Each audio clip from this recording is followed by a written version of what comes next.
ನಾವಿದ್ದೀವಿ ಇವತ್ತು Nandini ಲೆವೆಟ್ police station ಎದುರಿಗೆ. ಇವತ್ತು ನಮ್ಮ ಮುಂದೆ ಇದ್ದಾರೆ ಒಂದಷ್ಟು ಮಹಿಳಾ ಸಂಖ್ಯೆಯ ಸದಸ್ಯರು, ಒಂದು 20ರಿಂದ 30ಕ್ಕೂ ಹೆಚ್ಚು ಜನ ಇಲ್ಲಿ ಸದಸ್ಯರಿದ್ದಾರೆ. ಇವರ ಸಮಸ್ಯೆ ಏನು, ಯಾಕಿಲ್ಲಿ ಇವರು ಬಂದಿದ್ದಾರೆ ಅಂತ ಬನ್ನಿ ಅವರ ಸಮಸ್ಯೆಗಳನ್ನು ಕೇಳೋಣ. ಅಮ್ಮ ನಮಸ್ಕಾರ, ಹೇಳಿಮ್ಮ ಏನು ಇಲ್ಲಿ ಸ್ಟೇಷನ್ ಅಂತ ಇಷ್ಟು ಜನ ಬಂದಿದ್ದೀರಿ, ಏನು ನಿಮ್ಮ ಸಮಸ್ಯೆ? ಅಂದ್ರೆ ನಮಗೆ ಕ್ಯಾನ್ವಾಸ್ ಕರ್ಕೊಂಡು ಹೋಗಿದ್ರು ಸರ್. ಕ್ಯಾನ್ವಾಸ್ ಕರ್ಕೊಂಡು ಹೋದ್ರೆ ಯಾವ ಪಕ್ಷಕ್ಕೆ ಕ್ಯಾನ್ವಾಸ್ಗೆ ಹೋಗಿದ್ರಿ? ಕಾಂಗ್ರೆಸ್ ಪಕ್ಷಕ್ಕೆ ಹೋಗಿದ್ರಿ. ಚಿಕ್ಕಬಳ್ಳಾಪುರಕ್ಕೆ ಹೋಗಿದ್ದು. ಚಿಕ್ಕಬಳ್ಳಾಪುರ ಕ್ಷೇತ್ರಕ್ಕೆ ಇಲ್ಲಿಂದ? ಹೌದು. ಓಕೆ. ಕರ್ಕೊಂಡು ಹೋಗಿ ಕೆಲವರು ಜನಕ್ಕೆ ಅವರವರೇ ಪೇಮೆಂಟ್ಗಳು ನಮ್ಮ ಕಡೆದೆಲ್ಲ ಈಸ್ಕೊಂಡಿದ್ದಾರೆ. ಓಕೆ. ಪೇಮೆಂಟ್ ಅಂದ್ರೆ ನಿಮ್ಗೆ ದುಡ್ಡು ಕೊಟ್ಟು ಕರ್ಕೊಂಡು ಹೋಗೋದು? ಎಷ್ಟು ಒಂದು ತಲೆಗೆ ಎಷ್ಟು ಕೊಡ್ತಾರೆ? 500 ರೂಪಾಯಿ. ಹೇಳಿದ್ರ ನಿಮ್ಗೆ ಕೊಡ್ತೀನಿ ಅಂತ? ಯಾರು ನಿಮ್ ಲೀಡರ್? ಯಾರು ಲೀಡರ್ಗಳು? 4 ಜನ ಇದ್ದಾರೆ. ಹೆಸರೇನು ಅವ್ರದ್ದು? ಅವರು ಒಬ್ಬರ ಹೆಸರು ಗೊತ್ತಿಲ್ಲ. ಒಬ್ಬರ ಹೆಸರು ವಿಜಯಮ್ಮ, ಗೌತಮ್, ರಿಯಾಜು, 3 ಜನ. ಇನ್ನೊಬ್ರು ಕರ್ಕೊಂಡು ಹೋಗಿದ್ರೆ ಅವ್ರ ಹೆಸರು ನನಗೆ ಗೊತ್ತಿಲ್ಲ. ಆಯ್ತಾ? ಒಬ್ರು ಕೇಳಿದ್ರೆ ಅವ್ರು ಕರ್ಕೊಂಡ್ ಬಂದಿದ್ರು, ಅವ್ರನ್ನ ಕೇಳ್ರಿ ಅಂತಾರೆ. ಇನ್ನೊಬ್ರು ಕೇಳಿದ್ರೆ ನಾನ್ ಕರ್ಕೊಂಡು ಹೋಗಿರ್ಲಿಲ್ಲ, ಅವ್ರನ್ನ ಕೇಳ್ರಿ ಅಂತಾರೆ. ಅವ್ರನ್ನ ಕೇಳಿದ್ರೆ ಇವ್ರನ್ನ ಕೇಳ್ರಿ, ಇವ್ರು ಕರ್ಕೊಂಡು ಹೋಗಿದ್ರು. ಸೊ ಎಷ್ಟು ಗಂಟೆಗೆ ಹೋಗಿದ್ರಮ್ಮ ನೀವು? ಬೆಳಗ್ಗೆ 7 ಗಂಟೆಗೆ ಹೋಗಿದ್ವಿ. ಬೆಳಗ್ಗೆ 7 ಗಂಟೆಗೆ ನೀವು ಹೋದವರು, ಈಗ ನೀವು ಎಷ್ಟು ಗಂಟೆಗೆ ಬಂದಿದ್ರಿ ಇಲ್ಲಿಗೆ? ನಾವು ಬಂದ 3 ಗಂಟೆ ಏನೋ ಆಗಿತ್ತು. ಪೇಮೆಂಟ್ ಕೊಟ್ಟು ಕೇಳಿದ್ದೀವಿ. ಬಸ್ಸಿನ ಫೆಸಿಲಿಟಿ ಮುಂದೆ ಮಾಡಿದ್ದು, ಊಟ ವ್ಯವಸ್ಥೆ ಮಾಡಿದ್ರು? ಇಲ್ಲ, ಕೊಟ್ಟಿಲ್ಲ. ಊಟ ನಾಷ್ಟ ಏನು ಕೊಟ್ಟಿಲ್ಲ ಸರ್. ಕೊಟ್ಟಿದ್ರೆ ನಮ್ಗೆ ಯಾಕೆ ಇಷ್ಟು ನೀರಿಲ್ಲ?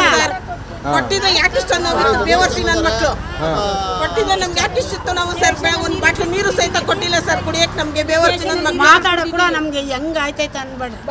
ಬೆಳಗ್ಗೆ 6 ಗಂಟೆ ನಾವು ಮನೆ ಬಿಟ್ಟಿರೋದು, 7 ಗಂಟೆಗೆ ಬಸ್ ಹತ್ತಿ ನಾವು ಹೋಗಿರೋದು. ಅಮ್ಮ ನಿಮ್ಗೆ ಅನ್ಸಲ್ವಾ ನೀವು ಹೋಗಿ ಇದ್ರ ಬದಲು ಮನೇಲೇ ಇರ್ಬೋದಾಗಿತ್ತಲ್ಲ ನಿಮ್ಗೆ? ಎಷ್ಟು ಜನ ಸಾವಿರಾರು ಜನ ಕರ್ಕೊಂಡೋದು, ನಮ್ಮನ್ನ ಹೋಗ್ಲಿಲ್ಲ ಅಂದ್ರೆ ಅವ್ರಿಗೆ ಏನ್ ಹಾಕ್ತಾರೆ, ಬರಲಿಲ್ಲ ಅಂತಾರೆ ಸರ್ ನಮ್ಮನ್ನ.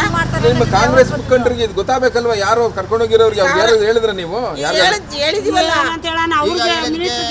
ಒಂದು ಬಾಟ್ಲು ನೀರು ಕೊಟ್ಟಿದ್ರೆ ಸಾಕಾಗಿತ್ತು ನಮ್ಗೆ ಸರ್. ಇವರು ನಾಷ್ಟ ಇಲ್ಲ, ಊಟ ಇಲ್ಲ, ಒಂದು ಬಾಟ್ಲು ನೀರು ಕೊಟ್ಟಿಲ್ಲ. ನಾವ್ ಹೆಂಗಿರ್ಬೋದು? ಬೆಳಗ್ಗೆಯಿಂದನೂ ರಾತ್ರಿ ಊಟ ಮಾಡಿರೋದು ನಾವು. ಇವ್ರಿಗೇನು ಅನ್ಸಲ್ವಾ? ಒಟ್ಟು ನೀವು ಎಷ್ಟು ಜನ ಇಲ್ಲಿದ್ರಿ ಗುಂಪಲ್ಲಿ? ಈಗ ಗುಂಪಲ್ಲಿ ಇತ್ತು ಬೇಜಾನ್. ಇಲ್ಲಿ ಇವಾಗ 20 ಜನದ ಮೇಲೆ ಇದ್ದೀವಿ. ಒಟ್ಟಾರೆ ಈ ತರ ಅನ್ಯಾಯ ಎಷ್ಟು ಜನಕ್ಕಾಗಿದೆ ಅಂತೀರಿ? ಸುಮಾರು ಜನಕ್ಕೆ ಮಾಡಿದ್ದಾರೆ. ಅಂದ್ರೆ ಸಂಖ್ಯೆಯಲ್ಲಿ ಹೇಳೋದಾದ್ರೆ 100 ಜನ. ವಯಸ್ಸ ಕೈಲಾಗ್ತದ್ರು, ಪಾಳೆಗಿಂದ ಊಟ ನಷ್ಟ ಇಲ್ಲದ್ರು, ಸುಸ್ತಾದವರೆಲ್ಲ ಮನೆಗೆ ಹೊಂಟೋದ್ರು ಸರ್. ಎಷ್ಟೊಂದು ಇವನು ರಿಯಾಜನನು ಶೂಟಿಂಗ್ ಕರ್ಕೊಂಡು ಹೋಗ್ತಾನೆ, ಶೂಟಿಂಗ್ ದುಡ್ಡು ಕೊಡಲ್ಲ ನೇರ್ಪಾಗಿ. ನಮ್ಮ ಹತ್ರ ಬಂದರು ಇವರು, ಇಲ್ಲಿ ಸ್ಟೇಷನ್ ಹತ್ರ ಕಂಪ್ಲೇಂಟ್ ಕೊಡಕ್ಕೆ ಬಂದರು. ಯಾರೋ ಕಾಂಗ್ರೆಸ್ ಪಕ್ಷದ ಲೀಡ್ರು ರಿಯಾಜ್ ಅನ್ನೋರು ಅವ್ರು ಕರ್ಕೊಂಡು ಹೋಗಿ ಇವ್ರನ್ನೆಲ್ಲ ಬಸ್ ಹತ್ತಿದಾಗ ತಲೆ ಎಣಿಸ್ಕೊಡ್ರಂತೆ. ಇಷ್ಟಿಷ್ಟು ತಲೆ ಇದ್ದಾರೆ ಅಂದ್ರೆ ಎಣಿಸ್ಕೊಂಡ್ರಂತೆ. ಪಾಪ ಇವರು ಹೊಟ್ಟೆಗಿಲ್ಲ, ಊಟ ಮಾಡಿಲ್ಲ, ನೀರಿಲ್ಲ, ಏನೂ ಕೊಟ್ಟಿಲ್ಲ ಅಂದ್ಬಿಟ್ಟು ಸ್ಟೇಷನ್ ಹತ್ರ ಬಂದರು. ನಾನು ಇಲ್ಲಿ ಬೇರೆ ಕೆಲಸಕ್ಕೆ ಬಂದಿದ್ದೆ. ಅವಾಗ ನಾನೇ ಕೂಡ ಅವ್ನಿಗೆ ಫೋನ್ ಮಾಡಿದೆ. ಫೋನ್ ಮಾಡಿದಾಗ ಫಸ್ಟ್ ರೆಸ್ಪಾನ್ಸ್ ಮಾಡಲಿಲ್ಲ. ಈಗ ಮಾಧ್ಯಮದವ್ರು ಕರೆಸ್ತೀವಿ ಇದಕ್ಕೆ ಬಂದು ಕೊಡ್ತೀವಿ ಅಂತ ಈಗ ಒಪ್ಕೊಳ್ತಾ ಇದ್ದಾನಂತೆ. ಬಟ್ ಪಾಪ ಈಗ ಬೆಳಗ್ಗೆಯಿಂದ ನೋಡಿದ್ರೆ ಮಗು ಎತ್ಕೊಂಡು ಕೆಲಸ ಮಾಡ್ತಿದ್ದಾರೆ, ಊಟ ಇಲ್ಲ ಇವ್ರಿಗೆ. ಹಂಗಾಗಿ ಅನ್ಯಾಯ ಆಗಿದೆ ಅಂತ. ಅಲ್ಲ, ರಾಜಕಾರಣಕ್ಕೆ ಈ ರೀತಿ ಇವ್ರನ್ನೆಲ್ಲ ಬಳಸ್ಕೊಂಡು, ಅದು ಚಿಕ್ಕಬಳ್ಳಾಪುರ ಕ್ಷೇತ್ರಕ್ಕೆ ಈ ಒಂದು ಕ್ಷೇತ್ರದಿಂದ ಕರ್ಕೊಂಡು ಹೋಗಿರೋದಂದ್ರೆ ಅವ್ರಿಗೆ ಈ ರೀತಿ ಮಾಡಿರೋದು ಎಷ್ಟು ಸರಿ ಅನ್ಸುತ್ತೆ ಸರ್? ಈಗ ತುಂಬಾ ಅನ್ಯಾಯ ಆಗಿದೆ ಇವ್ರಿಗೆ. ಅಲ್ಲ, ರಾಜಕಾರಣದಲ್ಲಿ ಹಣ ಚೆಲ್ಲಬೇಕು, ಮತ ಕೊಳ್ಳಬೇಕು ಅನ್ನೋ ವ್ಯಾಪಾರ ಆಗ್ಬಿಡಿದೆ ಇವತ್ತು. ಆದ್ರೆ ಪಾಪ ಅವರು ಮನೇಲಿ ಇರ್ಬೋದಾಗಿತ್ತು, ಹೆಣ್ಮಕ್ಳು ಅವ್ರನ್ನೆಲ್ಲ ನೋಡಿ ಹಾಗೆ ಹೇಳ್ತಾರೆ. ನಮ್ಗೆ ಪಾಪ ಯಾವತ್ತೂ ಹೋಗಿಲ್ಲ, ಇವತ್ತು ಬಂದಿದ್ದೀವಿ. ಕೆಲವ್ರಿಗೆ ಇನ್ನೂ ತುಂಬಾ ಜನಗಳು ಅನ್ಯಾಯ ಆಗಿದೆ, ವಯಸ್ಸಾಗಿದ್ರಲ್ಲ ಕರ್ಕೊಂಡು ಹೋಗಿರುತ್ತೆ. ಸರ್, ಇದಕ್ಕೆ ಸರ್ ನಿಮ್ಮ ಒಪಿನಿಯನ್ ಏನು ಸರ್? ಏನ್ ರಾಜಕಾರಣ ಈ ತರ ಮುಂದೆ ಕಾಸು ಕೊಟ್ಟು ಇವ್ರನ್ನ ಕರ್ಕೊಂಡೋಗಿ ವಲಸೆ ಕರ್ಕೊಂಡೋಗಿ ವಲಸೆ ರಾಜಕೀಯ ಇದು. ಜನಗಳಿಗೆ ಈ ತರ ಮೋಸ ಮಾಡಬಾರ್ದು. ಜನಗಳಿಗೆ ಈ ತರ ಮೋಸ ಮಾಡಿದ್ರೆ ನಮ್ಮ ರಕ್ಷಣೆ ಏನ್ ಮಾಡ್ತಾರೆ, ಸಮಾಜಕ್ಕೆ ಏನು ಮೆಸೇಜ್ ಹೇಳ್ತಾರೆ ಇವರು? ಖಂಡಿತ sir. Thank you sir, thank you. ನೀವು ಅಲ್ಲೊಬ್ರು ಒಂದು ನಿಮಿಷ ಬನ್ನಿ, ಮುಂದೆ ಬನ್ನಿ. ನೀವೆಲ್ಲ ಬಂದ್ರೆ ಜೂಮ್ ತಗೋ. ನಮಸ್ಕಾರ. ಏನು ಯಜಮಾನ್ರೆ, ಏನ್ ಮಾಡ್ಕೊಂಡಿದ್ದೀರಾ ನೀವು? ನಾವು ಶಂಕರ್ ಸುಮ್ನಳ್ಳಿಯಿಂದ ಕರ್ಕೊಂಡು ಹೋದ್ರು.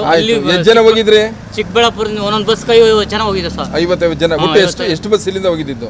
ಇಲ್ಲಿ ಬಸ್ಸು ನಮ್ಮ 4 ಬಸ್ ಏನೋ, 10 ಬಸ್ ಬೇರೆ ಬೇರೆ ಕಡೆಯಿಂದ ಬಂದಿದೆ. ಏನ್ ಅನ್ಯಾಯ ಆಗಿದೆ ನಿಮ್ಗೆ ಇಲ್ಲಿ? ಏನ್ ಅನ್ಯಾಯ ಆಗಿದೆ ಅಂತಂದ್ರೆ, ಅಲ್ಲಿ ರಿಯಾಜ್ ಓನರು ಎಲ್ಲಾರು ಬಸ್ಸು ಕೂರಿಸ್ಬಿಟ್ಟು ಎಲ್ಲಾರು ಲೆಕ್ಕ ತಗೊಂಡ್ರು. ನಾವು ವಿಜಯಮ್ಮ ಕಡೆಯಿಂದ ಲೆಕ್ಕಾಚಾರ ಹೋಗಿರೋದು. ಅಲ್ಲಿ ಬಸ್ನಲ್ಲೆಲ್ಲ ಲೆಕ್ಕ ತಗೊಂಡ್ರು, ನಾನು ಲೆಕ್ಕನೇ ತಗೊಂಡಿಲ್ಲ, ಹಂಗೆ ಹೆಂಗೆ ಅಂತ ಹೇಳ್ಬಿಟ್ಟು ಇಲ್ಲಿ ಇಳಿಸ್ಬಿಟ್ಟು ಅದೆಲ್ಲ ಅವಾಜ್ ಹಾಕಿದ್ಮೇಲೆ ಯಾರಿಗೂ ಹೊಸ ಜನ ಕೊಟ್ಬಿಟ್ಟು ಹೊರಟೋದ. ಹೊಸ ಜನ ಕೊಟ್ಬಿಟ್ಟು ಹೊರಟಾಗಿದೆ. ನಾವು ವ್ಯವಸ್ಥೆ ಎಲ್ಲ ಮಾಡಿದ್ರೆ, ಊಟದ ವ್ಯವಸ್ಥೆ ಎಲ್ಲ ಮಾಡಿದ್ರೆ? ವ್ಯವಸ್ಥೆನೇ ಇಲ್ಲ ಸರ್, ಊಟನೂ ಇಲ್ಲ, ನೀರು ಇಲ್ಲ, ಏನೂ ಇಲ್ಲ ಸರ್. ಊಟದ ವ್ಯವಸ್ಥೆನೂ ಇಲ್ಲ, ಏನೂ ಇಲ್ಲ ಸರ್. ಏನ್ ಅನ್ಸುತ್ತೆ ನಿಮ್ಗೆ? ಇದು ಬೇಕಿತ್ತ ರಾಜಕಾರಣ? ಈ ತರದ ರಾಜಕೀಯ ಮಾಡ್ಬೇಕು ಅನ್ಸುತ್ತಾ? ನಿಮ್ನೆಲ್ಲ ಅಮಾಯಕರೆಲ್ಲ ವಯಸ್ಸಾದವ್ರನ್ನ ಕರ್ಕೊಂಡೋಗಿ ಅವ್ರನ್ನೆಲ್ಲ ನಂಬಿಸಿ ಅಲ್ಲಿ ಕರ್ಕೊಂಡೋಗಿ ಅವ್ರು ಕಾಸು ಕೊಡ್ತೀವಿ ಅಂತ ಹೇಳಿ ಭಾರಿ ಅನ್ಯಾಯ ಸರ್ ಇದು. ಬೇಕಾಯ್ತು ರಾಜಕಾರಣ? ದುಡ್ಡು ಯಾರೋ ಕೊಡ್ತಾರೆ, ಇವ್ರು ಮೋಸ ಮಾಡ್ತಾ ಇದ್ದಾರೆ. ರಾಜಧಾರಿ ಟಿವಿ ಅಡೆತಡೆ ಇಲ್ಲದ ಪ್ರಜಾದಾರಿ.